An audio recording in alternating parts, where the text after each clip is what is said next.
Saksian dari kamar tidur kita aja. Mulai dari mana?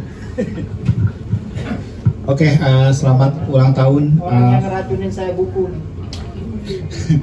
Selamat ulang tahun Komunitas Bambu yang ke-25. Ya sebenarnya semua ini berangkat, misalnya kalau pengalaman kami masa kuliah ya, atau mungkin saya paling berkesan kalau ke Rijal tuh waktu digebukin sama aparat pas digerebek itu. Kontrakan kita.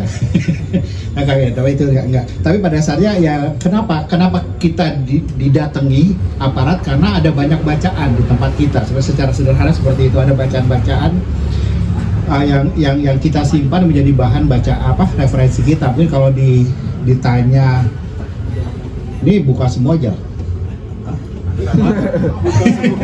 Ya misalnya Pak Jeffrey juga tahu kan gimana saya sibuk ngejualin semua buku Hasta Mitra di jalan dengan cuma 10-15 ribu, yang tadinya jual 100 ribu pada marah-marah, lu ngerusak harga pasar, Win, gitu loh. Jadi pada dasarnya kita ingin semua orang membaca Pram pada zaman Orde Baru dan bisa berdiskusi bersama-sama gitu loh, dengan bacaan-bacaan yang mungkin buat Orde Baru waktu itu adalah bacaan-bacaan yang kritis, bacaan-bacaan yang sebenarnya biasa aja sih gitu loh.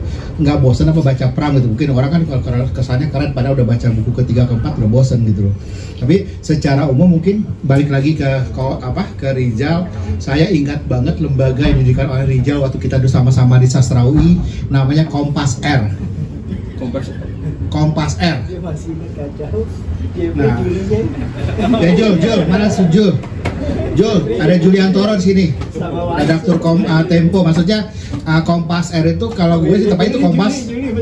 Jul, lu udah cerita Kompas R Jul? Itu kalau gue sih sebenarnya itu Kompas R-nya tuh Rijal, bukan seni rupa gitu sebenarnya. Kan dia maunya apa sih Jul? Itu komunitas pecinta seni rupa ya?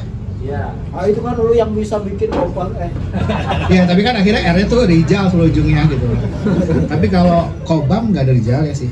Oke, tapi pada dasarnya sesuatu yang kita bangun waktu kita dulu dianggap kelompok Abdeling B di kampus, membuat akhirnya setiap kita punya cara untuk bagaimana mewujudkan idealisme kita. Rijal dengan Kobam yang 25 tahun terus bisa bertahan di tengah, yang lain-lain cuma pengen eksis doang, dan Rijal bukan bicara tentang eksis, tentang Komunitas Bambu ini kenapa didirikan, bukan tentang eksistensi. Saya lihat banyak penerbit indie itu lebih sebatas eksistensi dan keren-kerenan dengan penerjemahan yang amburadul dan sebagainya. Itu kita lihat banyak di zaman-zaman awal kita membangun penerbitan indie pasca reformasi 98.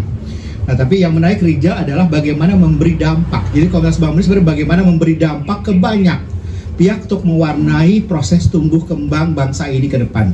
Rakyat Indonesia beruntung ada Komunitas Bambu, karena pada dasarnya Komunitas Bambu ini bisa mewarnai tidak hanya bicara tentang masa lalu, tapi bagaimana kita menatap dan menapak lebih jelas masa depan Indonesia.